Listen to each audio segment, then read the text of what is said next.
Hey everybody, it's Jason Blaha here. I'm just sitting here drinking my morning coffee. Getting ready to train. It's like 5 in the morning. I got to get woke up. But you guys know what time it is. Time to talk about current events in the online fitness community. And if you guys like these type of videos, please remember to click like down below. It would be greatly appreciated. If you're not subscribed yet, hit that subscribe button. And my forte, strength, got brought up. Strength. That's what I care about. Right? For me, that is the primary goal of my training. It's primary focus of my coaching, everything else. We care about strength. Other stuff's important. It is important. A lot of other stuff's important, but that is goal number one. It's always strength. And some people link me Mike Thurston, who, I've said good and bad about in the past. Video he just did, numerous people said, hey, we want you to cover this, check this out. You're probably not going to like all of it. And they were right. But here's the thing. I'm trying to be respectful. We're trying to be positive on this channel, find good things to say about people and be constructive in our criticism, right? We don't want to tear people down. Nobody is helped by tearing other people down. What I will say is that, Mike, you've got the hypertrophy thing down. Doing good in that regard. But you really don't understand anything about strength. And you can watch his movements himself just when he's actually lifting and know that he doesn't understand strength training. And what I would say is that it's better for us to stick to our wheelhouse. In other words, I cover a lot of strength, a lot of fitness, a lot of other stuff here. I don't make videos telling people how to get contest ripped. Do you know why? Because if I did, it would be laughable, right? Quite frankly, it would be laughable. I personally have no business trying to explain to other people how to get to 6% body fat. It's not my wheelhouse, and I think we all realize that. I am not ripped and shredded. You guys have never seen me under about 15% body fat, I don't think. So, not my wheelhouse, right? And I know that. And I would say the strength training Mike gets the same way. So I'm going to go through and kind of explain the problems with a lot of it. One of the things he did point out was that, well, you need to train in the low rep range, and he gave this enormously broad range, right? Enormously broad range, the 1 to 5. You don't build maximum strength at 5 reps. 5s are what we use to build novices up to teach them how to lift and to put size and strength. That's a hybrid rep range. In other words, most novice programs do a lot of 5s on your big exercises. And it's not just me, every coach in the world. It's not just me. Okay, that is the standard, pretty much strength and conditioning world all the way across the board. The majority of coaches start novice lifters on 5s on their big exercises. Do your 5s, guys, because that's a good place to build your base. You get enough training volume to grow and make good hypertrophy gains because of your total volume with doing multiple sets of 5. But it's heavy enough to where we can get a nice, consistent, long-term progression, right? But it's not, you don't get that strong. You don't build maximum strength there. Maximum strength is built with 1s. All right, I want to make that very, very clear. Maximum strength is built with 1s. Maybe 2s or 3s, well, those can build close. They can help. They can help. But you don't build maximum strength off rep work. Maximum strength requires you to lift maximum weights. We only develop and refine maximum strength when we start going above 90%. Above 90% intensity. Again, we use strength and conditioning words, not bodybuilding words. Intensity means percentage of your 1 rep max.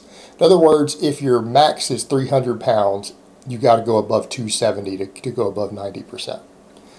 That is where strength is built.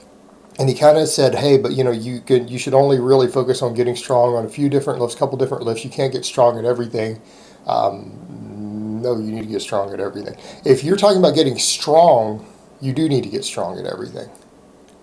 I have right now myself approximately 22 exercises I do 1 rep maxes on throughout training phases, right? In other words, I hit 1 rep maxes on 22 different exercises. You need to be strong at everything. You need to be strong at all the planes and angles, and that's granted. That's for more advanced lifters. For novice lifters, we would push strength for only something about 4, maybe 5 exercises, right? 4 or 5 big exercises. So when he says, well, you can't focus on too many, yeah, but realistically, even a novice lifter, a total novice lifter, we're going to push progression on 4 or 5 exercises. This is a general rule. because that's kind of your minimum. You really do need that. You really do need that. So he doesn't quite fully understand that. And some of the other stuff that I've noticed, he tried to say that, well, the thing to remember is that for a bodybuilder, I might be trying to just focus on the chest on the bench press. And if you say you want to build a maximum bench press, you need to focus on everything. And I would almost look at that and I would come back over and say, no, I don't understand what you're saying, Mike, because everyone who wants to get big in general should be focusing on everything. In other words, if you're trying to get hypertrophy, why wouldn't you want maximum recruitment of everything on your bench press? Right? You're doing a multi-joint exercise. And we know that power benching, I mean, we can look at EMG studies. We know that things like compensatory acceleration, rate of force production, external cueing produces a higher contractile force and a higher rate of muscle fiber recruitment in the chest than slower bodybuilding style benching does. This is not even subject to debate. In other words, the mind-muscle connection does not recruit as many muscle fibers in the pectorals as explosive benching does. It doesn't. It's been studied in the same individuals. In addition, you just happen to get everything else. But he is right. You do want to get everything else to work. You want to get everything else to work, not just the pectorals. You're not trying to focus on them. You want your pecs, your triceps, your delts, your lats, your hips, your core. You want everything to contract maximally on every single rep. But we kind of come back over to the point of, I've watched with him, is that he didn't mention one of the most important components either. Rate of force production. Power.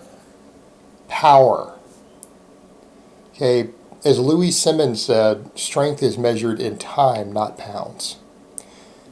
Mike didn't touch upon that at all. Like if you're trying to get strong, you want to talk about strength building, we have to talk about rate of force production. Okay, and for the novice, which is going to be most of his followers, no advanced lifter is going to follow what he's doing. For the novice lifter, that means just learning to explode. In other words, learning to move a weight through a full range of motion as powerful and explosively as possible while maintaining good form. Okay, we don't mean power through cheating and flinging and bouncing the weight around and flopping like a fish. We mean exploding the weight with good form. And when I say explode, I do mean explode. And that's the thing with Mike. Even when I watch him do deadlifts and stuff or watch him squat, there's no power there. And I'd go so far as to say that that's shocking to me because normally a bigger muscle is a stronger muscle. And if you usually want to get stronger, you do have to get bigger because there's more strength potential from a bigger muscle. But Mike himself, even when he executes the movements he's talking about, moves so slowly that he can't even actualize the muscle mass that he has. And that's one reason he's very, very weak for his size. He is very weak for his size. And I'm not saying that in a mean way. It's stating a fact. I'm looking at what he lifts. For a guy his size, he should be easily lifting 30, 40, 50% more weight on all those big exercises. In other words, he should be adding another 150 pounds to his deadlift. He should be benching 100 more pounds. All right?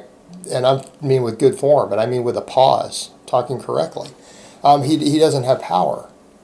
And so therefore he doesn't know that you need power. He doesn't understand compensatory acceleration, and so he didn't tell his audience that. That is one of the most important components. Let's come back over to using every muscle in your body. We know that compensatory acceleration maximally recruits more muscle groups concurrently than mind-muscle connection does. It's based on EMG studies.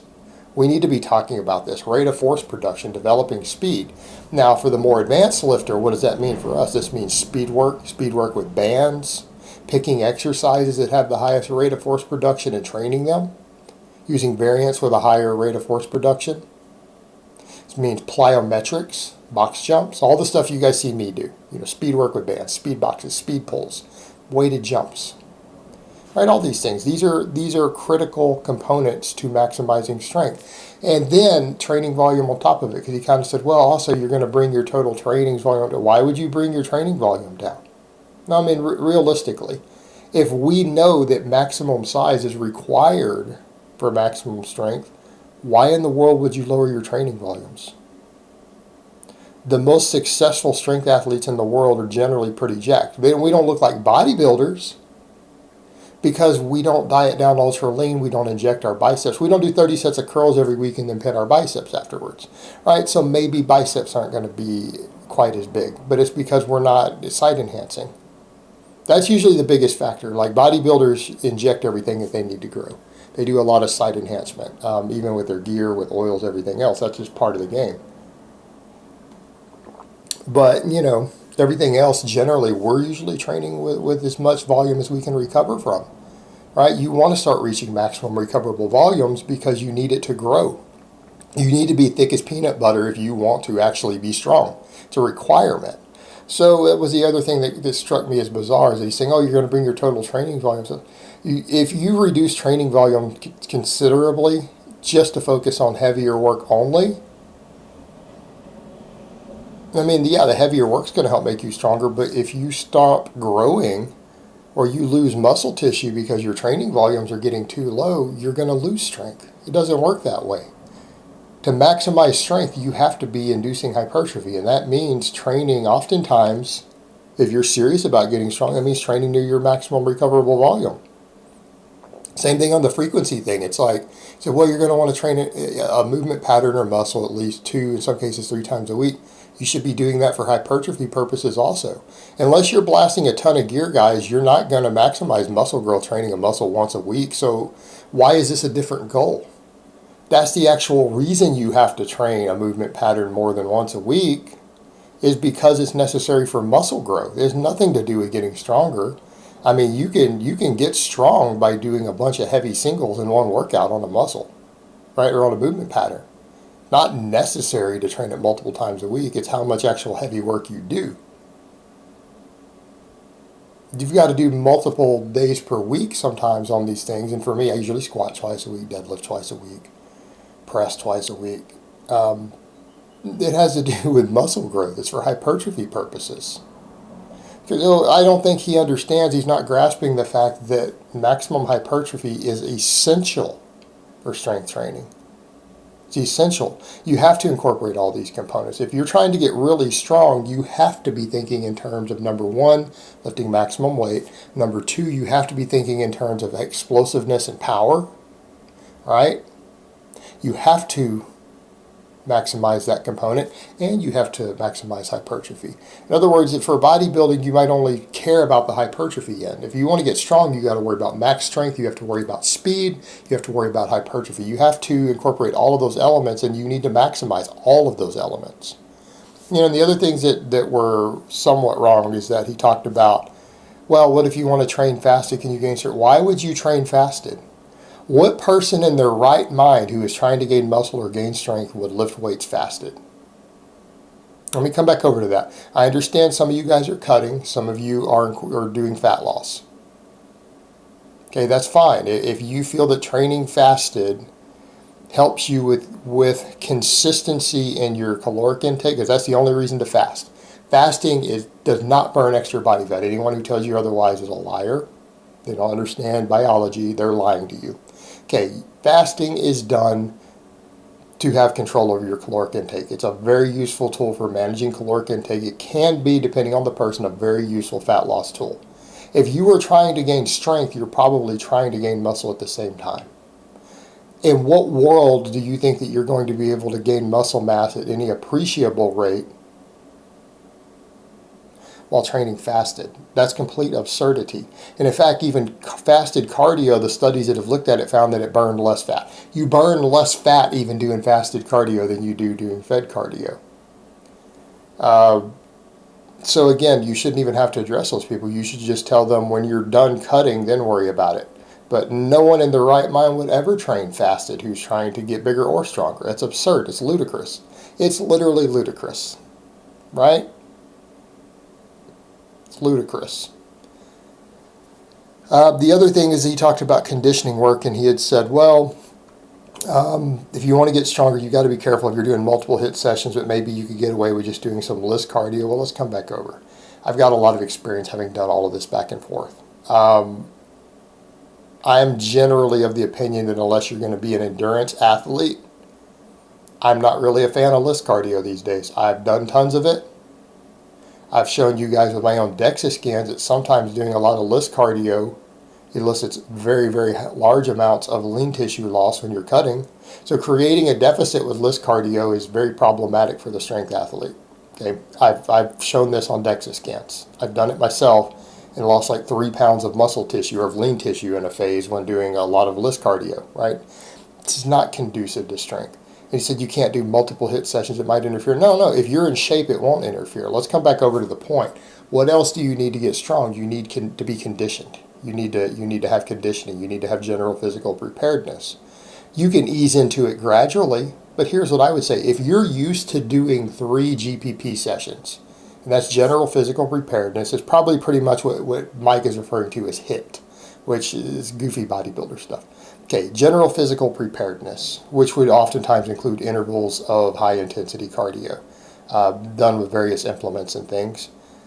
If you're used to doing 3 GPP sessions every week and you're already conditioned to that, you're not going to have any problems gaining strength while doing it. In fact, you're in a better position to gain strength, right? Because you are in shape. And if you're in shape, gaining strength is a lot easier. Okay, it's actually easier. Me personally, I've been slowly working my own GPP up. I mean, I do as many as 6 GPP days every week, right? For me. That's for me. I do up to 6. And I still train maximally. I hit 1 rep maxes. I hit PRs. So I'm going to say no, that's not a problem. If you're used to doing that, you don't need to stop doing that. In fact, I would recommend that you continue to do that. If you already do it and you're in shape and you're conditioned, do not let your conditioning drop in the pursuit of strength. It's not going to help you. If you're in shape, you're going to recover faster. If you're in shape, you can use more training volume. And if you can do more training volume, you can gain strength faster. Why would you drop your GPP? There's no need. Don't replace your GPP with lists. That GPP has its own hypertrophic component. It has its own work capacity component, and all of that will facilitate you being stronger. Because let's come back over to what's the 4th leg for gaining strength. Okay, we have max strength. We have speed strength, that's explosiveness. We have hypertrophy. And then we have conditioning. Those are all essential components to maximizing strength. Right, that's the 4 legs upon which it stands. It's just that max strength is the most important. Like that's your main cornerstone, but those other 3 are the other legs that hold the table up. And I felt like Mike didn't really address any of that because you don't know what you don't know. And that's okay. We're all learning. We're all growing as individuals. All right, guys, well, that's really all I have to say on that today. I hope it's been informative, and I will talk to you guys next time.